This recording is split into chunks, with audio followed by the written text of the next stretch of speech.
All right, everybody, it's Thursday night or whenever you're listening to us, and it's another episode of No Driving Gloves, where you guys don't know what we're going to talk about. Most time, we don't know what we're going to talk about until we start talking. So tonight, there's only two of us. It's the Dave and Derek show tonight. John is taking a night off, or so we say. He's technically in the background making sure nothing goes haywire while we broadcast. So, Dave, how have you been? And actually, I should say we've been off for a week. So it's been 2 weeks since anyone's joined us. So, how have the last 2 weeks been going, man? They have been good. I've been getting a lot of stuff done in the garage, kind of sorting and organizing the shelves. Been driving the Corvair a lot, which has been nice, and all in the name of keeping the torque converter filled, because you gotta keep the torque converter on a Corvair filled up, or it pukes all over your driveway or garage floor. Or the Uh, museum gallery floor when you have an exhibit going on? Mm-hmm. oh, okay. That's the voice of painful experience. I'm very sorry. Yeah. You know, So catch pans are a good thing. they are, but I mean, there's a lot of fluid in one of those. And if your garage floor happens to be at an angle or whatever, sometimes they overrun, or sometimes you misjudge where they're going to vomit. So, yeah. But prepared is forewarned is forearmed. Uh, by the way, happy small block Chevy Day. It is 3/27 here on the day we are Oh, recording. So, I mean, if good you celebrate. catch. Well, I will now. Uh, That yeah. And followed closely next week by W Motor Day, 409. Mm. I'm glad that you keep up with these things, Dave, because I don't. I know. See, I have that thing where if I see numbers, that's how I remember them. Like I go to the hotel and I'm like, oh, I'm in room 312. I won't forget that. That's the Y block room. It's just I can't shut it off. It's a curse. Well, to each their own, right? So, so You, I you're have you're been. diminishing my pain, I try. Uh, but so I have been thinking about something, and you know, we I think we've talked a lot on the show about obviously all three of us. John's obviously not here tonight, but all three of us and most car people, whether it's car guys, car gals, whoever you're talking to, a lot of them credit typically their dads with getting them into the car hobby and the interest in cars. And Dave, we've talked about it on the show before. Your background, your dad's background with cars, my dad's background. John's dad had a passion for cars, and so that's I guess all well and good. But I wanted to ask you a question tonight, and it stems from some things that I've learned in the past few days, and it's kind of made me think about who else in your life has been an impact in either your car hobby or some other passion. Who else do we tend to get to know in our hobbies, and who have a great impact in us on us, whether it's in the car hobby or even maybe our profession or things like that? Is there somebody else you attribute some of your car passion and history passion to, that's out there, other than say your dad? Are there other people? oh boy. I mean, I'm a firm believer in this idea that we're a compilation of everybody we've ever encountered. So, I mean, absolutely. And I mean, I have to give a shout out to my mom, because she's was a huge influence, especially in my love of history. But the person that jumped out at me when you said that, and thus the person that I really think I need to mention, is my Aunt Nancy, who's my mom's oldest sibling. Uh, who my mom was born in 1954, and my Aunt Nancy was born in 1939. So like my Aunt Nancy was like already a teenager essentially by the time my mom came along. She graduated high school in 1957. She had a Y block Ford convertible with glass packs on it. Her avowed goal at that time was to become a garage mechanic, and it was only, and of course was told, oh well, girls don't do that. And so she became a dental hygienist, but she actually kept into the car hobby. She like she built a dune buggy with my cousins in the garage, and I mean she was a really like she was a legit 50s hot rodder in the family. And her younger brother, my uncle Larry, um, uh, was also a car guy. In fact, I have a bunch of his 50s car magazines still around, like little pages, you know, like all East Oh Coast yeah. ones, like ones you haven't heard of, like the old custom rodder and rodding and restyling and stuff. But one of them, and I'm getting too far off topic here, I recognize it, but one of them was edited as tech editor by Jerry Titus when he still lived out on Long Island. Like Jerry Titus, like Mr. Trans Am. Jerry Titus is one of these characters that I didn't know anything about until I was uh, applying for my job at Hemmings. And then Kurt Ernst, who was their online editor at the time, was like, "Write me a biography of Jerry Titus, and we'll make that your like your application test." And I was like, "Okay." And I didn't know who this guy was at all, really. And like I dug into him, and he's a really fascinating character. So, but I all of that aside, so the hot rodding thing, the old car thing, definitely comes on both sides there. Like my paternal grandfather, my dad's dad, was he appreciated cars, but he wasn't into them as like an enthusiasm. He was a sports guy. My maternal grandfather, who died when I was 5, I didn't know all that well. Again, appreciated good cars. I don't know that he had like any passion for particularly like tinkering with them. I know my uncle Larry had like a wreck that didn't run, but my aunt Nancy was the real deal. Like she kept in it and built these things. And when she met my uncle Doug, her husband, he was driving a 55 Chevy convertible with a 265 power pack, you know, 4 barrel and dual exhausts. And they sold that because her Ford was so much cooler to them because it had the glass packs. And so, like, I mean, I always thought, like, geez, I mean, very proud to be like related to someone that cool. Yeah, And that's awesome. yeah, so how about you? I mean, I got to ask the same question. Like, who else are the influences on you when it comes to who you've become with relationship to no driving gloves and such? Yeah, I mean, obviously, dad was kind of one of the only ones in the family that really was so deep into cars. And his one brother, my uncle Pat, was a mechanic for a while, but he lived out in California, and I rarely saw my uncle Pat, and so I never really, he never really had an influence on me in the car world, right? So, as a kid, I guess I was kind of didn't really have that. Dad and I worked on cars in the garage. That was about it.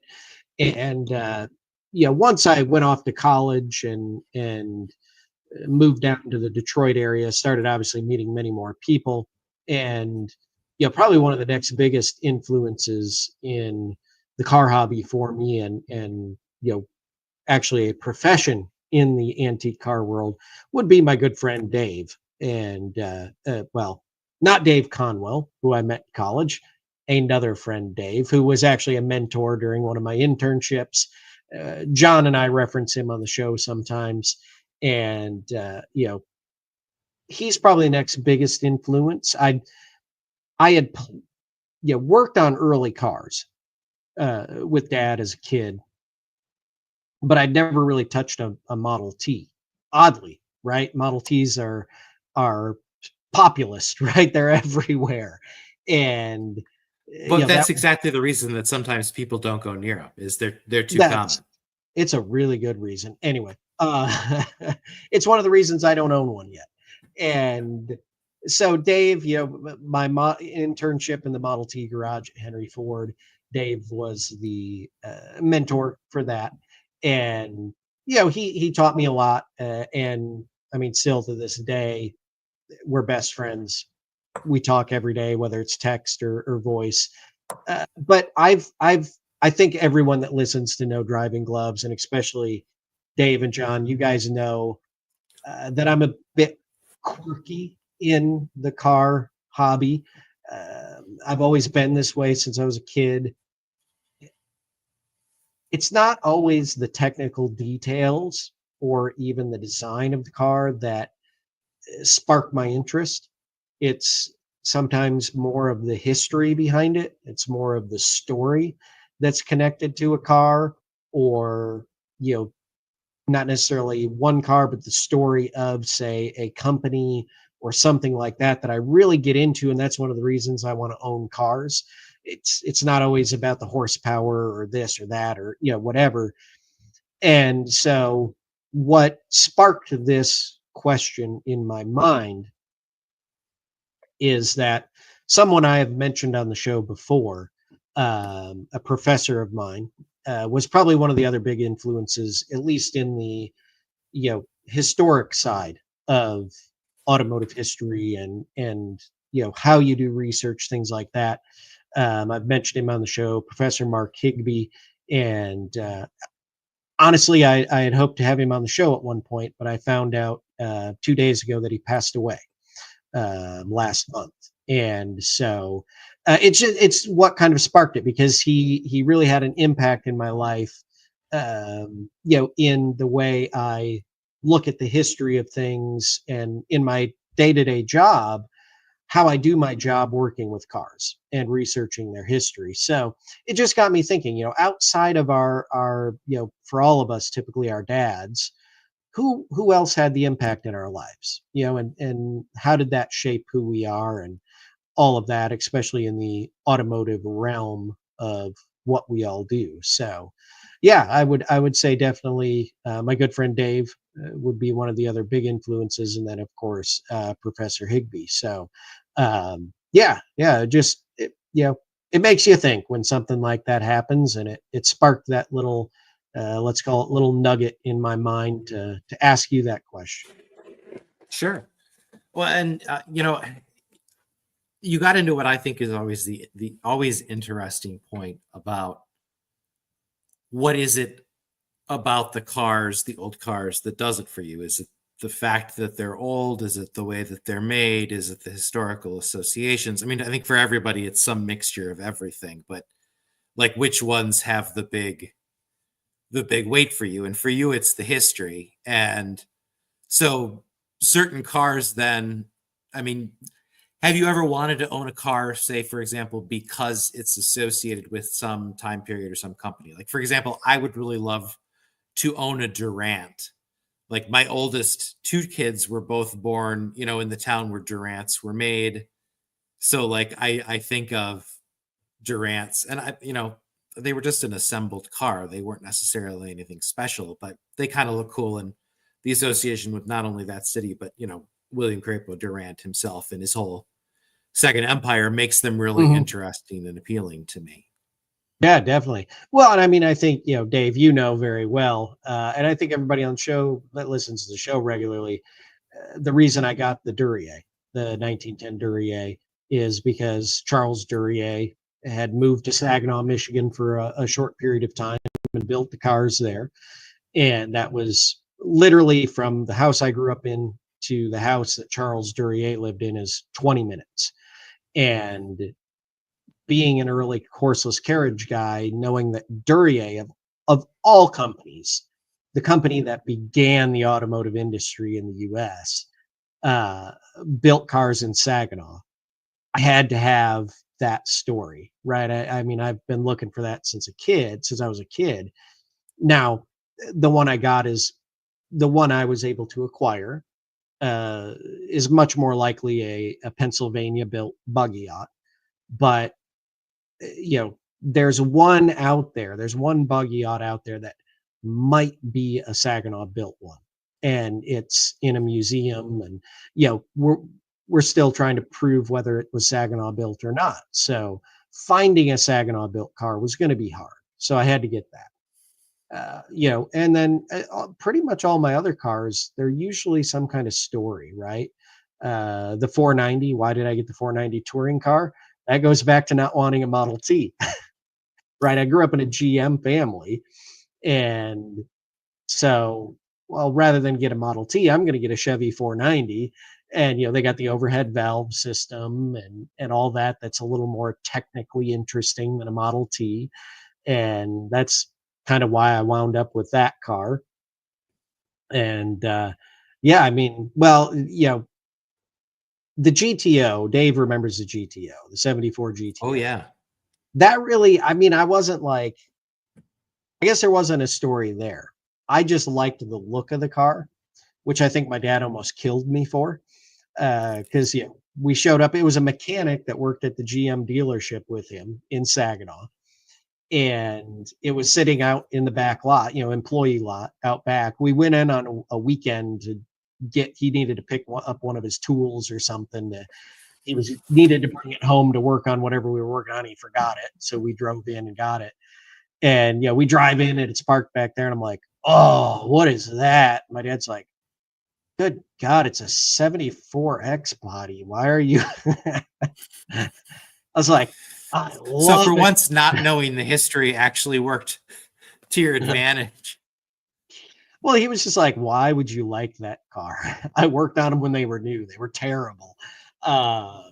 But I was looking for my first car, and it looked cool to me, so that's why we wound up with it. But I mean, anymore, I definitely try to have a story behind the car. I'm not the guy out there looking for the high horsepower muscle car, anything like that. It's To me, it's more about the stories and the history of them. And I was thinking about it recently, like, are there is there another car out there that I like dying to get my hands on for some reason? And aside from one of the cars that were branded and built by a company that carried the Moore name, my last name Moore, I was not related that I know of to any of the people that started those companies, but there were, I think it was 3 or 4 car companies early on that were Moore. The Moore Automobile Company or the Moore Car, whatever. I don't remember their names, but it would be cool to have a Was there Moore a in the car Moore or in the mobile? garage. I don't think there was a Moore mobile. There was the Moore 30. There was just the So Moore. what I'm hearing is there's still room in the market for a Moore mobile. There is. Yes. Ash Maybe frame I need to, rails. Yeah. yeah. Okay. I need to Big build a Moore mobile. build the Yeah. Moore mobile. Yep. I like it. I totally hear you on the sometimes unreasonable attachments, and uh I've long held ambitions to build a gal job, and I've been kind of reflecting on that because my neighbor here in town, Dave, another Dave. There's so many Daves in the car hobby, too many Daves. But he's building a Model T Roadster with a Model A engine and transmission dropped into the T frame, which is a considerably heftier deal of fabrication than just putting It's a kind of Model the T body opposite. on a Model A It's frame. it's kind of the opposite way guys do it. Yeah. I mean, but it saves you, I mean, considerable weight. Like it retains a lot more of the Model T character doing it this way. It's sort of like a big block swap. Um, and but so like he's been exerting like more like Ford influence on me. But like you, I grew up, my dad's motto was GM cars, Ford trucks. And so I came into pre-war cars with like this interest in General Motors because of that. And I also have the Saginaw background like you. Um, and without all the baggage of what the Ford guys have. Because if you go and you're like, hey, I'm interested in a 4-cylinder Chevy around Model T guys, they're like, their axles shatter like glass. Their cone clutches will snap your neck. The planetary transmission and the metallurgy of the T render it And superior. And I would and I I'm would like, just like oh, to I'd like to point out on that fact that when I took my 1919 490 to Old Car Festival and was doing the drag races at the car games, um, I kind of defeated every Model T and every Model A that drag raced me. Just putting that out there. Whoa, I had not heard this. Okay, well, see, you're doing Saginaw proud. Although now you're going to tell me, well, I've got Northway castings in my car because although like No, it's it's bone stock 490 Chevy parts. right, but both Northway and the Saginaw Gray Metal Foundry were suppliers to Chevrolet at that time period. And Oh if you yeah, get into the weeds on this Chevy 4 stuff, the guys who make them go fast prefer the Northway castings because they get because they're stronger. Like you know how like yes, modern Fox body guys are like, yeah, the Windsor block splits down the middle at 500 horsepower. It's the same thing. Like an early Saginaw casting might only hold up to 100 horsepower. If you want 120, then you're probably going to need Northway castings but oh, we've got Mr. Model T himself in the comments, Well, and I was going to say we're getting some great comments tonight. We're kind of sidetracking with our conversation, but we should jump to the comments tonight because Neil's been in from the very beginning talking about his dad being an influence, having worked for GM for 30 years, but then his college roommates that were always willing to talk about cars. I think we know who one of those roommates were. yeah, they still and, are. Yeah. Carl von Neumann talking about his fellow car club guys and the customers at his granddad's auto shop. That's a good one. Yeah. And Matt Litwin is his father's friend Brian, big influence. Let's see. Never shied away from sharing the story of his cars of the 1920s and his 1952 Buick that he bought. Nice. Yeah, And I had a 52 Roadmaster. That was awesome. Then that Mr. Model T guy's in here, whatever. Well, that raises so turning back to my gouge job story, because I had originally, like I said, wanted to incorporate as many Chevrolet parts as I could, which, had I had my druthers, and I would still think this was a cool car, would be to do like a Chevy Superior, essentially in the same vein as like Clayton's car, stripped out period gouge job style, but with the Chevy 4 with the 28 head that's got the 2 exhaust ports and all the hop up goodies. But it was a purely arbitrary attraction to these things. Oh, and the steering box, because Saginaw steering gear grows out of a foundry in Saginaw called it was Jacob Smith or Jacob. It ended up being shortened to Jaycox, which eventually became Saginaw steering gear when GM bought it. And I recall being in downtown Saginaw one day and looking down at a manhole cover and really realizing it said Jackson, Church, and Wilcox, and going, that's the Jaycox of. So they were a general foundry, and I believe Thompson Aerospace grows out of them as well, the Thompson ball and screw operation from World War II. But again, all that defense contracting stuff out of the war, the arsenal defense. Just it really makes you proud to like be attached to that. Plus, GM being a faceless corporation, like if you're like a 490 Chevy enthusiast, nobody comes up to you and is like, what about GM's profits from the Nazi war machine? It doesn't hit like, what about the Dearborn Independent Model T guy? Huh? Answer for Henry Ford's cultural crimes, since you like his car so much. Yeah. Well, actually, I like that we're on the gouge job, let's call it, the gouge job, the speedster, the custom talk, because Matt Litwin just jumped in and said, Dave, Buick gouge job. Chevy raced for Buick, which of course he had Louis Chevrolet, driving for Buick and all that. So interestingly, and Dave, I think Dave and I have talked about this off air, but I have a 1924 Chevy Superior chassis sitting outside my barn right out back here.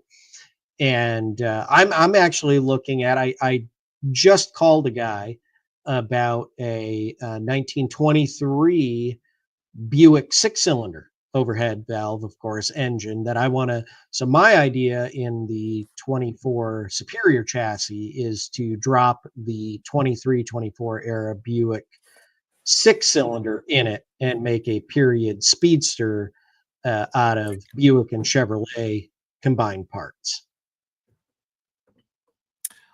Spiritually, I approve of this. Actually, I mean, moving the needle slightly later, one of the cars I've always coveted is a 49 to 52 Chevrolet Sport Coupe with a Buick Nailhead V8 in it, because they look like little Buicks. So, like, I mean, and I think just the very fact that Chevrolets were overhead valve from the beginning and never strayed from that. I mean, it's a tribute to the fact that they were supposed to be little Buicks from the get-go. Yeah. Durant, for all his faults, recognized that Buick was the powerhouse of GM from the start, and what allowed him to go out and buy every other company he ever saw. And that when he decided to use Chevrolet to try to take it back or build a new empire or whatever, he knew overhead valves were an important part of that reputation, and he decided to ape that. Plus, I think he probably had a lot of Buick engineering people still around him, because if you ever read a good biography of him, and I wish I could remember the good one, there's some lousy ones too, but the people of Flint that knew him loved him because he was devoted to that town and they were devoted to him. And I think that's why they finally felt that really big sense of betrayal when Roger Smith sort of stabbed them all in the back in the 80s, was they were like, we gave so much to build Buick because we knew what was good for Buick was good for Flint. And we just assumed that what was good for Flint was good for Buick, and essentially Buick, and as a part of GM, sort of outgrew Flint as a global company. But yeah, no, I'm all in favor of Chevy Buick hybrids. I do question how well what is essentially Chevrolet's equivalent of a Model T frame, but without the vanadium steel, I will point out, you madman, how well that's going to hold up what is undoubtedly a huge lump of lead. But I have also heard that the vaunted GMC Jimmy 302 6-cylinder essentially grows out of the 6-cylinder Buick tech of the 20s, that when they wrapped up 6-cylinder production at Buick in, what was it, 30, they didn't scrap that stuff. They sent it over to the GMC boys and said, guess what? You got a new overhead valve 6-cylinder to work with. And that the 302 has evolved considerably from there, that's essentially where it comes from. So, I mean, yeah, you've got some real good, like, reverse street cred there. Like, since we also know what's going to happen in the 50s, we can look at that combination in the 20s and go, yeah, that's a really cool speedster to build that with a fire breathing 6. So what are we talking for bodywork? Like, probably not much, like a firewall with a monocle windshield clamped on and a steering column, some bucket seats. No. So I've been kind of toying around and talking to a friend of mine that is kind of involved a little bit with it, and we've been coming up with some ideas.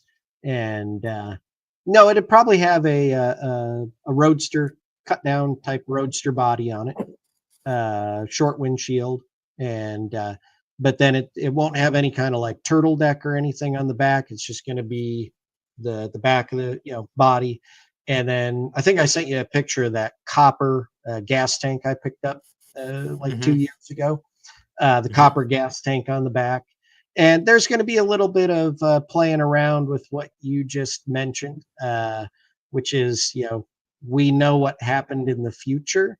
And maybe the kid that built this car in mid to late 20s, maybe he time traveled and saw some things and brought a few things back with him to play with. And, there's some ideas. So the car you've described sounds a lot like a Lakes Modified. That was a very common thing, to leave the turtle deck off a roadster body and just hang the fuel tank out there, maybe shorten the wheelbase even a little bit more. And definitely I've seen some. No, I'm not. We don't need to shorten that. No. We don't need to shorten the wheelbase on a all quarter elliptic spring chassis. No. I'm merely saying that this is a thing that happens with those cars. But I've also seen pictures of some of these, like, this is a little later, but like Tony Capana from Wilcap Adapters, speaking of people that would become things in the 50s.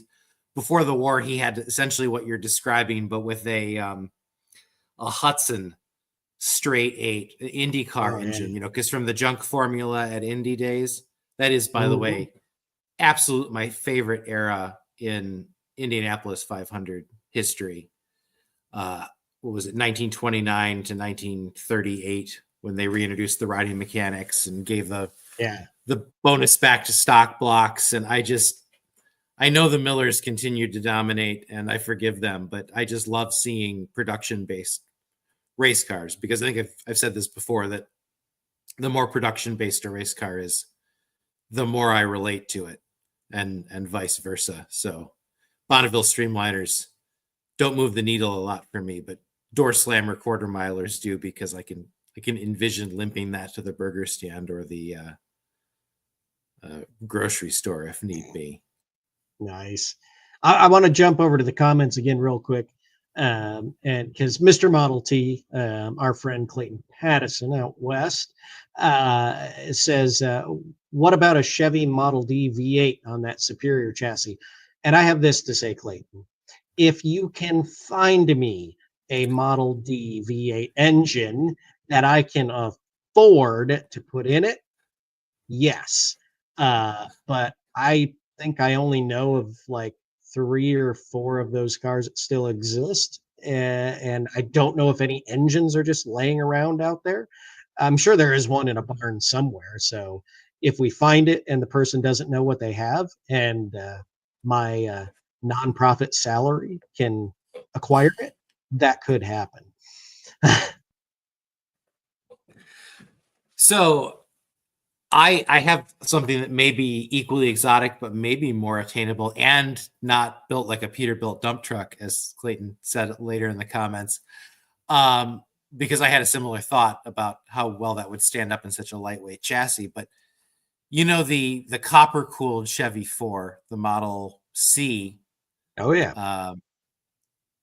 those engines survived in far greater numbers than the cars, because they were used as the basis for a bunch of Delco light plants. And they do come up for sale more often than you might think in these collector groups.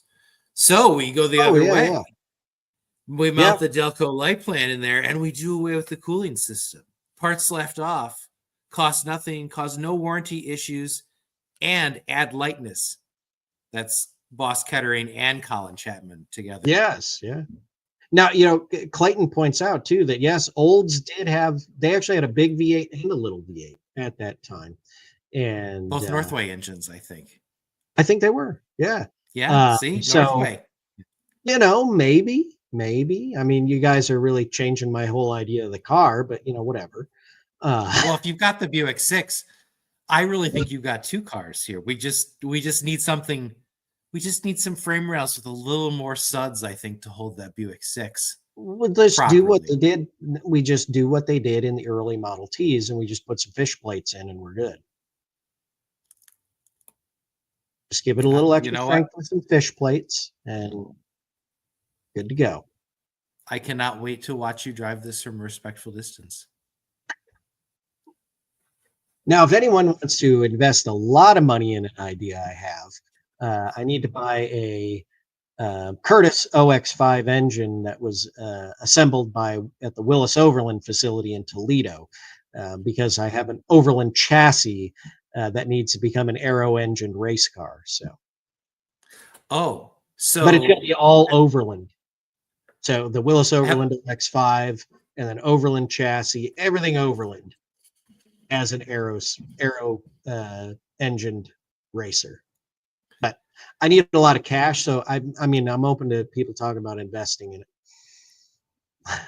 a GoFundMe for your Yeah, OX5. yeah, we should It's do that. We should start amazing. GoFundMe's for our car builds. Yeah, just yeah. It's amazing how many guys I know that proclaim a need for an OX5, and none of them, to my knowledge, own Curtis Jenny's or have any plan to own Curtis Jenny's.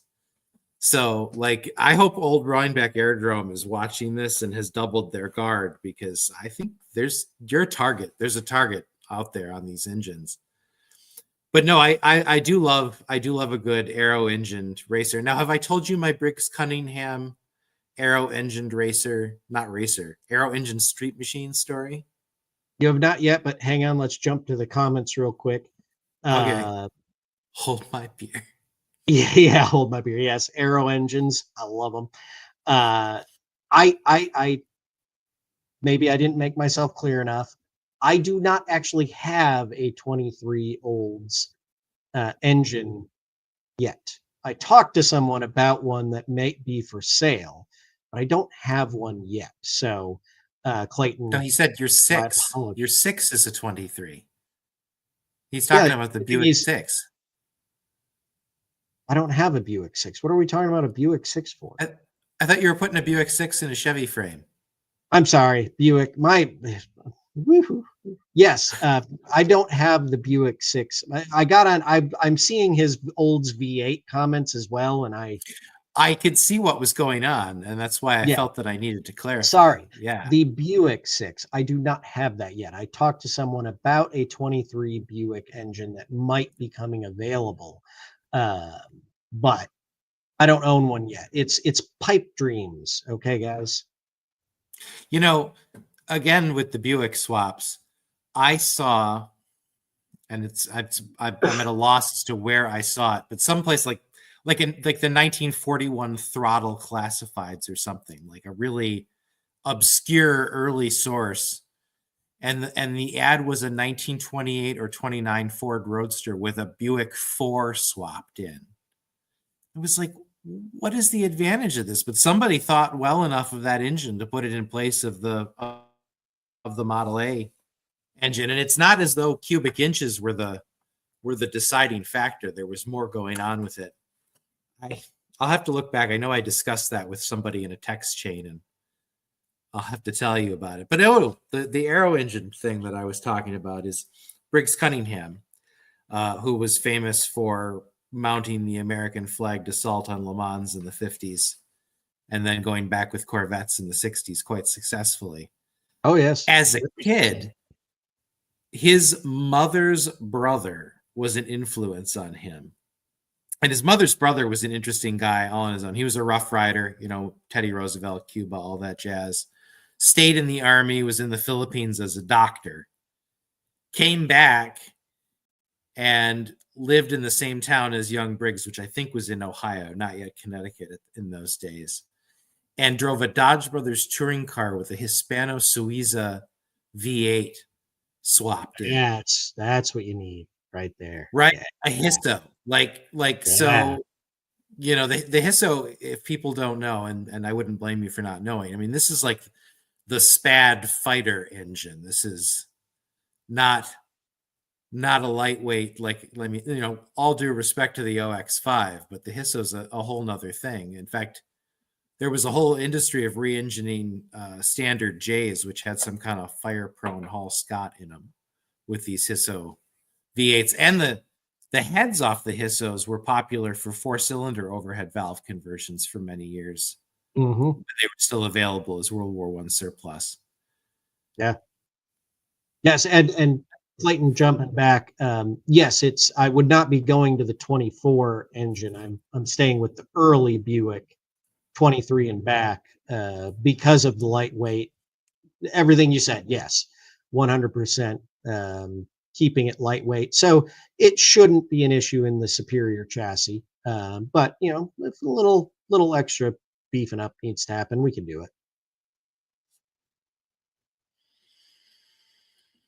You'll still end up moving the driver's seat back because you're going to Oh have to yeah, use the extra space in the chassis, eating oh up where yeah, the everything turtle deck was. back. Yeah. It's gonna be sweet. Mm-hmm. What Mm-hmm. are you running for wheels? That's always the question with these early builds. That's the bottleneck. Like, everybody can find an old engine. It's finding that elegant set of 20-inch wire wheels that you can wrap in vintage rubbers that Why makes or would break I? these. Why would I run wires? I'm see, this is the question that I was hoping to bait you into. Like, Are you going to mount a spirited vocal defense of wooden artillery wheels now for our guests? I Please tell me. certainly will. I certainly will. Okay. Yeah. Yeah. I mean, if race cars from the 19 aughts and 1910s could go over 100 mile an hour on wood spoke artillery wheels, I see no reason why a fairly lightweight 1920s speedster can't pull it off either. Especially when you have to have new ones built anyway, so you just have the spokes beefed up a little bit than what the originals were, just like they would have done on all the early race cars. Except, isn't that a little anachronistic for our late 20s parts pile at this point? It's not late 20s, it's early 20s. I mean, it's 23, 24, mid 20s, but like, by what point would these have been orphaned pieces to build with?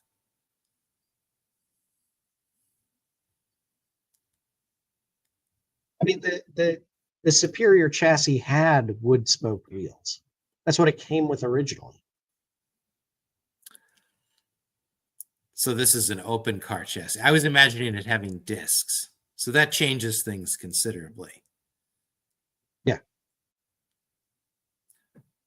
You've got like one of the few surviving Superior chassis with wood spokes, I swear. I don't think. I think most of the Superiors had wood spoke. I mean, the open cars did come standard with wood spokes. That's true, but they were selling more closed cars by that point, and it seems like the Survivor sample that I have seen for sale typically has disc Okay, wheels. I see what you're saying now. Yes, yeah, but I mean that's just because most people, number one, the disc wheels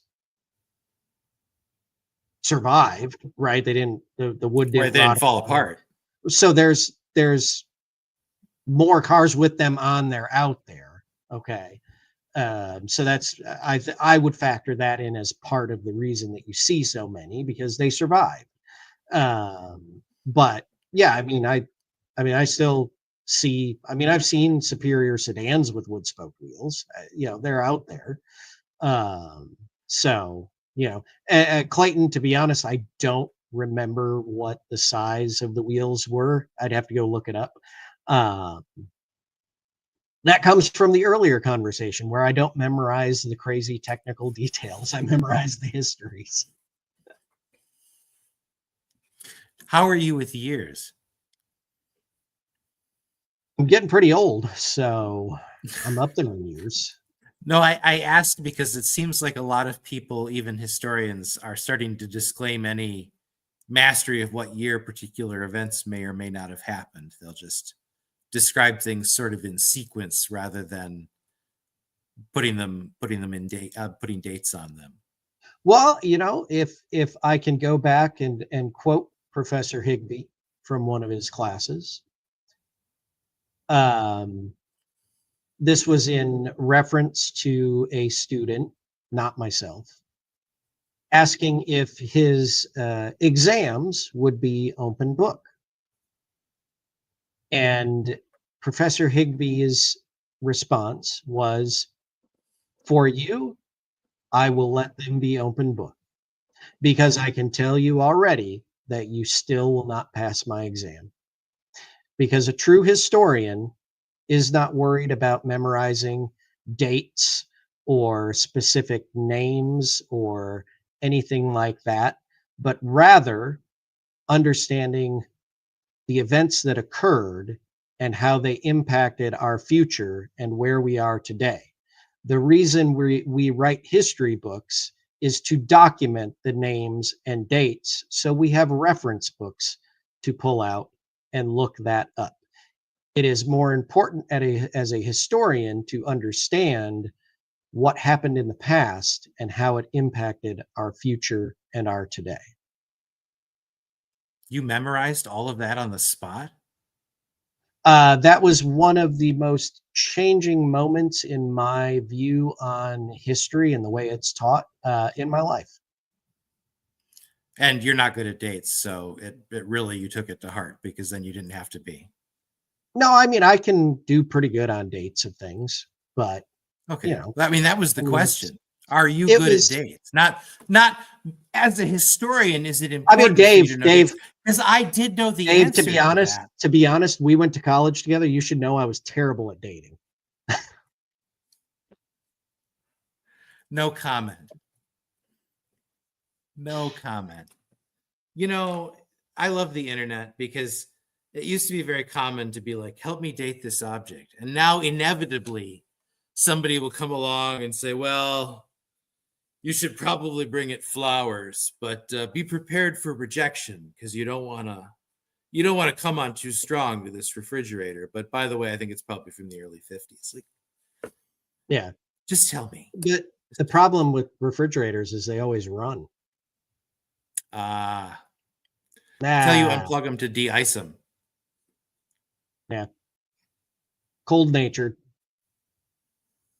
So I want to circle back to something that Clayton asked, which I'm still wondering myself, which is what is your imagined time frame and circumstance for the construction of this speedster? Because I feel like any of us who goes into one of these historical what if projects has that framework. Like when I think about what I would like to build, it's like if it was about 1937 and I was on a budget, but I knew what was working for people, what would I build to drive around? And so that's sort of like where I am. But of course, I spin much more streetable and much later in the period than you do. So I want to hear your version of this. Yeah, I mean, I think to be honest, it would be.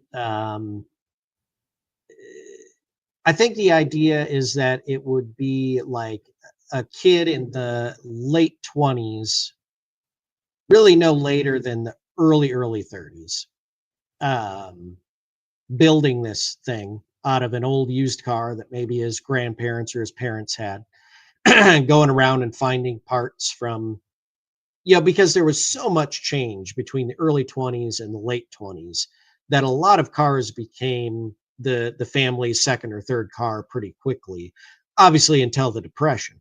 But then, that plays into the story too. But the big part of it is the idea of, you know this kid having either, and I'm trying to not let on too much about the story here.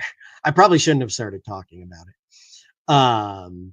Either having a dream experience or actual time travel experience where he goes into the future and actually has the ability to bring some things back with him that he can incorporate into the bill. So Okay. it's a little kind of, out there. It's like Well, most knock importantly, it's the what you microphone want, over. and it's um and Clayton has asked now, Gaujab era, Murak Rosamond. I mean, chronologically, that's correct. But of course, the entire country was not in Southern California, and yet people were modifying cars and going fast everywhere from the beginning. I mean, I particularly like that SoCal look from that time period, but it isn't everything that was going on everywhere. And I mean, it overlaps heavily with the Speedster era. They were still selling Morton and Brett bodies in 1928. Oh yeah. Um, what geographical region do you see this in? Like, I mean, you're kind of in the upper South now. Is that sort of the idea, or being a Michigan kid, are you thinking in terms of someone in Michigan? Are you just trying to pull the entire story out of me so it just goes Okay, all well, over and I don't, get to surprise people? I'm sorry, I didn't realize that this was a surprise project, and I can pull back. Like we say no comment on this. I respect that. Uh, I'm used to doing these interviews in a more editable form and not live I was gonna streaming say them. I these, respect the freaking privacy of your journalists. creative process. Freaking Yeah, I'm journalists. not sure. You're as bad as curators and historians just trying to get the story of an artifact out of somebody. This is strong language from somebody who was the host of this show before I was a host of this show. Co-host. and dead weight. Well, I mean, aren't we all? Hmm. Dead weight. Yeah, yeah. Oh, well, I'm always the dead weight. Yeah. I'm the anchor, really dragging the place down. well, you must have dried out. You feel more buoyant these days. Oh, that's dead wood, not dead weight. Yeah, yeah. All right, You man. know, I don't know. and You so want to talk about the speedster more, so now you got to come up with a topic. yeah. Well, I'm gonna prove. I'm just gonna prove Clayton wrong because this thing's gonna run on wood spoke wheels. I don't care what he says about it needs disc wheels or wires. It doesn't. I'm gonna run wood spoke wheels, and you're gonna be jealous. In the end, you're gonna be jealous. You know it. Are you gonna So, Are you gonna paint them, or are you gonna keep them natural wood? they would have been painted in period, so they will be painted. Thank God. Thank God. That's my number. I think that's why I hate wood spoke wheels so much. Is I grew up seeing so many Model Ts running around on varnished wood spoke, Oh yeah, it's terrible, terrible. Please and I don't do that despise. if I you have a don't hate Model them when T. they're painted black, Yeah. but I could not stand the varnished spokes, and so it just poisoned me against them. I don't mind steel artillery wheels. When it comes to 20s cars and earlier, I just want wires or discs all day long. And I know discs ride like a lumber wagon, but We're really getting Clayton worked up tonight. I love it. Ah, all right. Yeah. So yeah. for those who are listening to us right now, Clayton is quite animated in the comments about his shared dislike for wood spoke wheels. Let's just say that Derek won't be turning corners fast on his wood spoke wheels, but he will be able to run in a straight line up to 100 miles per hour. That is you have to. That is the biggest trick with wood spoke wheels is you just have to remember to not put a ton of side load on them. Right? They can take some.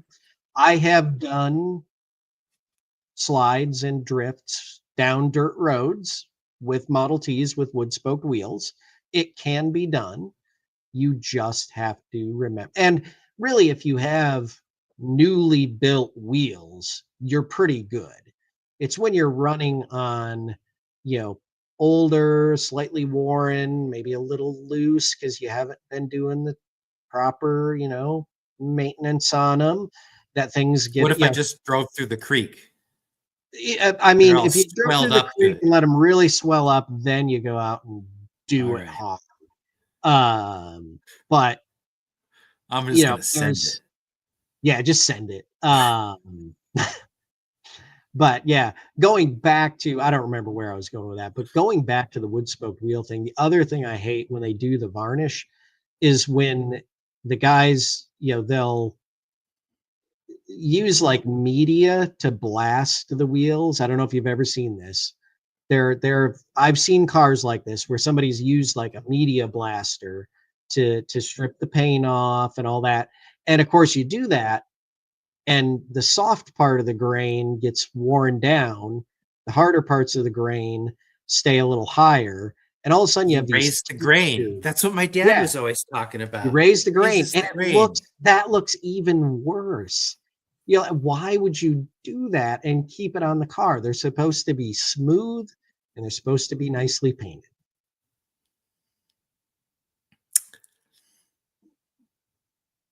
I don't know, man. I just work here. See, and now Clayton admits it. He admits it at the end. Wood spokes are way stronger than people think, and they are.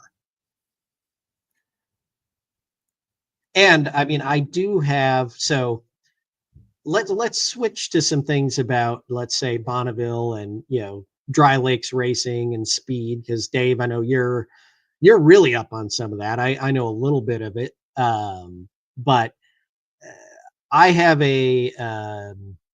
I like to call it a goal. Other people call it a death wish of setting the record of the person to go the fastest speed on wood spoke wheels. I would like to set that record. Who's keeping that record? I mean, that's Well, there probably isn't a you have to class find a yet record to for it. break it, right? Yeah, well, I'd have to figure out if I could actually get a class, for it, or if one has already run way back in the day, and we'd have to look at what class it ran in and blah blah blah. But yeah, just for some reason that is my goal. And as I say, other people say death wish, but I mean, it would easily have to be over 100 mile an hour because we know that the cars that ran the Vanderbilt Cup race and some of those could easily obtain speeds of over 100 mile an hour. So, you know, yeah, I'd like to do it. What is this? There was a guy in the HCCA with a 1913 American Underslung, cool car. He spun his car during a dirt track run in the 1960s and it bowed the wheel 7 inches inward and was clipping the tie rod. Yeah. So Now, have you ever this is seen, and I don't know which American Underslungs had them, but I had the chance to see a set of American Underslung wheels actually being rebuilt at a wheelwright shop. And again, I don't know, which cars carried them, but oh my God, the way American Underslung worked, everything was beautiful, but those wood spoke wheels, they actually overlapped each other and were angled. I mean, the woodwork on them was incredible. It wasn't just, you know, stuck together like a Model T or a Chevy wheel or Overland or whatever, your typical wedge shape that goes down in. I mean, these things were overlapped at an angle. I was just like, oh my, just the the detail in their wheels was insane. so we're running up against the end of our program, but I want to pick your brain on underslungs because those are one of those cars that are so visually impressive, but I really don't know their historical context. Are they in competition in this time with like Mercers and Stutzes, and they're just a more civilized sort of version of the same thing? What's the Americans' place in the market in 1913? Yeah, I mean that's definitely I would say that was definitely the market they were running in. And they were, I would say they were the slightly classier version, right? They were, as Matt Litton already said, these were highly over engineered cars. The American Underslungs were insane cars, and yeah, I mean they would have been going up against, your Stutz, your now I can't remember, Mercers, all that class of cars. I mean, I don't know what they cost new from factory without looking it up, but they were not a cheap car. And there were a few that raced in different races, things like that. And of course, I mean, already when you've got one of the earlier companies doing an underslung chassis and engineering that underslung chassis, you already know that you're not dealing with a simple assembled car or a simple down the assembly line type car. Underslinging became a generic term for lowering a car in the 20s, or was it already a generic term that American used to describe its product? Do you know one way or the other? Underslung wasn't just lowering. Underslung is actually when the chassis sits below the axles. So your Right. chassis frame rails are not above with axles, with suspension and axles below. You're actually bringing the chassis under to lower the entire body, and then the axles are actually riding above that chassis. Right, which is consistent with the way most lowering parts worked in the 1920s, which was to remount the axles in relation to the spring and put the rails at the same level or slightly lower. But Yeah, I can see that, but yeah, I mean, underslung to me is really, I would not compare it to just lowering. It is a well, whole your feelings on engineering the feat. matter aside, the period advertising materials use the phrase underslung. Yeah. And I'm asking, do you think they were cribbing it from American, Or do you think American was adopting something that was already in use? I mean, were there underslung chassis prior to American, I guess would be the question in the context that you're placing it. Or did Wow. they create the idea of underslinging a chassis? Without really looking back, I would think there were other companies that experimented and played with underslung. Um, who did it first would be a great. I don't know the answer to that. Who did the first underslung chassis? That would be something to look into. Well, see that My you do. guess would be European. American underslung probably saw it in something European that then they Panhard or somebody. somebody, yeah. But again, if somebody in the comments knows, throw it out there. If not, we have research to do.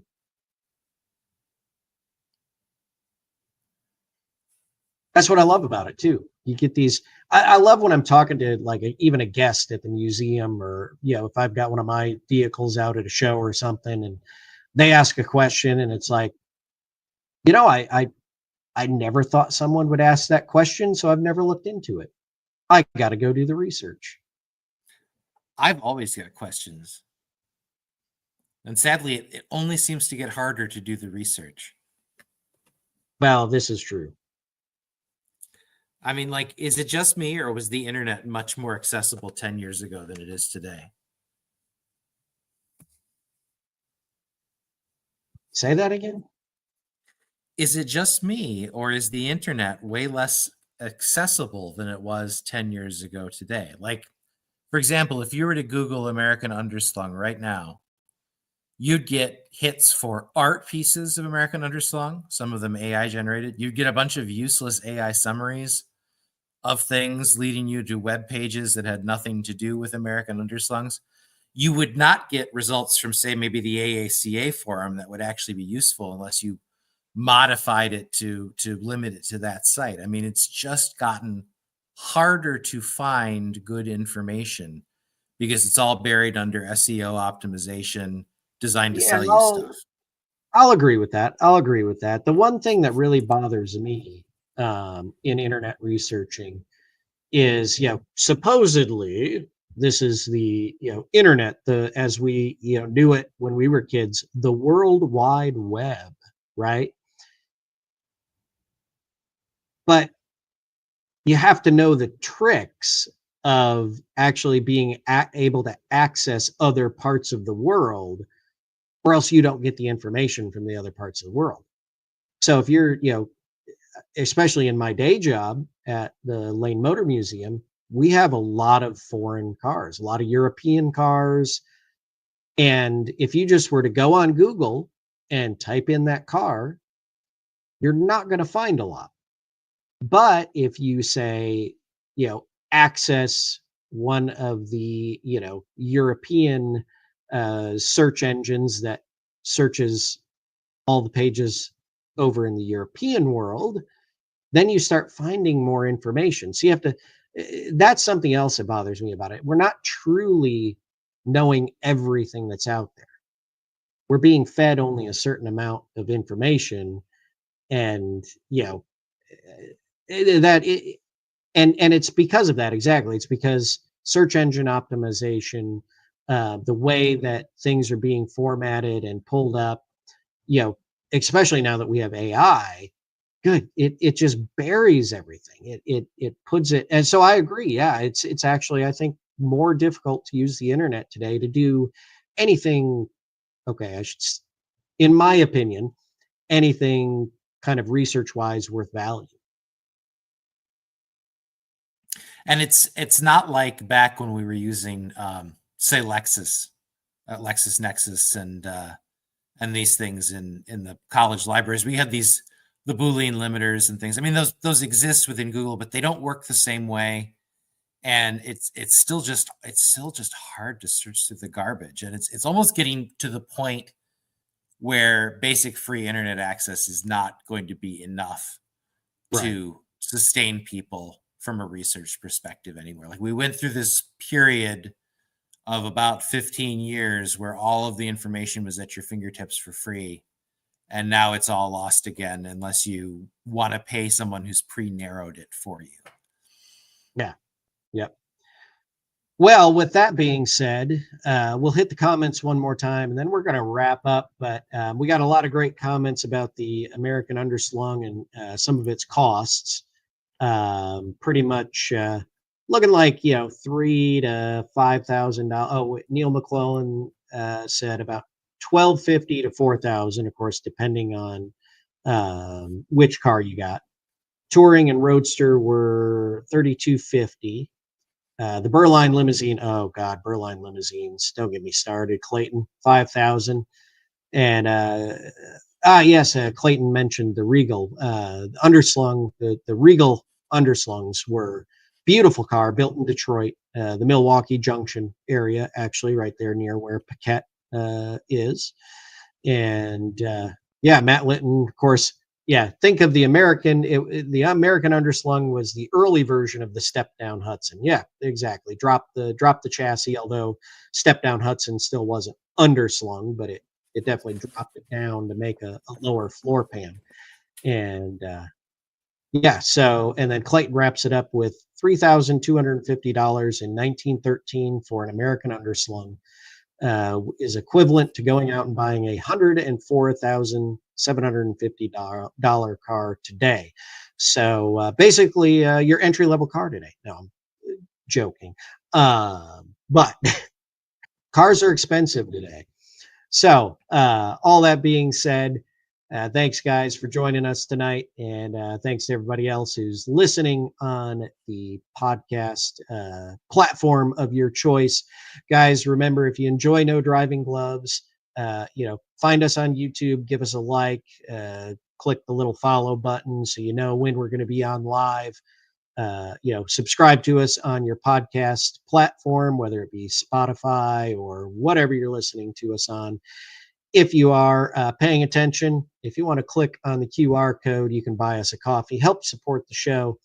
And as I always like to say, guys, really want to help us out. If you like No Driving Gloves, if you like being part of the No Driving Gloves community, as we like to call it, and you want to see this all grow, there's one thing that you can really do for us, and that is share the show. And with that, I'm going to say goodnight, guys. Dave, any last words? Goodbye. And hopefully our